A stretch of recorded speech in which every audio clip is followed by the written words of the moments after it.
Chapter 3. Power of Assumption. Man's chief delusion is his conviction that there are causes other than his own state of consciousness. All that befalls a man, all that is done by him, all that comes from him, happens as a result of his state of consciousness. A man's consciousness is all that he thinks and desires and loves, all that he believes is true and consents to. That is why a change of consciousness is necessary before you can change your outer world. Rain falls as a result of a change in the temperature in the higher regions of the atmosphere. So, in like manner, a change of circumstance happens as a result of a change in your state of consciousness. Be ye transformed by the renewing of your mind. To be transformed, the whole basis of your thoughts must change. But your thoughts cannot change unless you have new ideas. For you think from your ideas. All transformation begins with an intense, burning desire to be transformed. The first step in the renewing of the mind is desire. You must want to be different, in brackets, and intend to be, close brackets, before you can begin to change yourself. Then you must make your future dream a present fact. You do this by assuming the feeling of your wish fulfilled.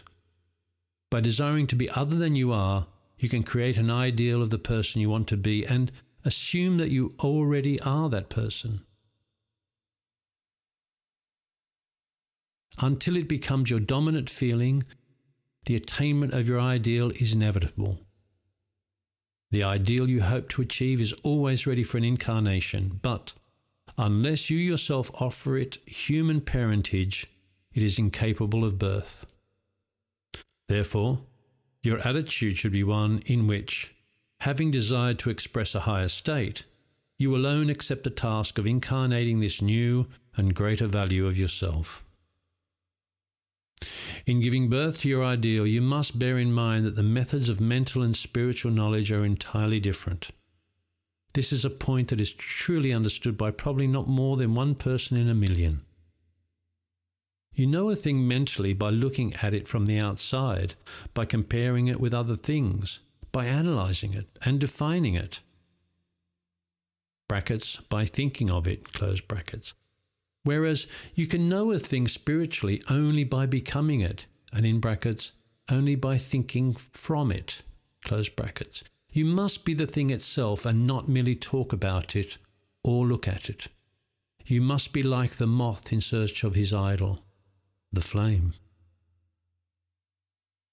Who, spurred with true desire, plunging at once into the sacred fire, folded his wings within, till he became one colour and one substance with the flame. He only knew the flame who in it burned, and only he could tell who ne'er to tell returned. Just as the moth in his desire to know the flame was willing to destroy himself, so must you in becoming a new person be willing to die to your present self. You must be conscious of being healthy if you are to know what health is. You must be conscious of being secure if you are to know what security is. Therefore, to incarnate a new and greater value of yourself, you must assume that you already are what you want to be, and then live by faith in this assumption, which is not yet incarnate in the body of your life, in confidence that this new value or state of consciousness will become incarnated through your absolute fidelity to the assumption that you are that which you desire to be. This is what wholeness means, what integrity means. They mean submission of the whole self to the feeling of the wish fulfilled, in certainty that that new state of consciousness is the renewing of mind which transforms. There is no order in nature corresponding to this willing submission of the self to the ideal beyond the self. Therefore, it is the height of folly to expect the incarnation of a new and greater concept of self to come about by natural evolutionary process. That which requires a state of consciousness to produce its effect obviously cannot be effected without such a state of consciousness, and in your ability to assume the feeling of a greater life, to assume a new concept of yourself, you possess what the rest of nature does not possess: imagination, the instrument by which you create your world. Your imagination is the instrument, the means, whereby your redemption from slavery, sickness, and poverty is effected. If you refuse to assume the responsibility of the incarnation of a new and higher concept of yourself, then you reject the means, the only means, whereby your redemption, that is, the attainment of your ideal, can be effected. Imagination is the only redemptive power in the universe. However, your nature is such that it is optional to you whether you remain in your present concept of yourself, a hungry being longing for freedom, health, and security, or choose to become the instrument of your own redemption, imagining yourself as that which you want to be, and thereby satisfying your hunger and redeeming yourself. Oh, be strong then and brave, pure, patient, and true. The work that is yours let no other hand do.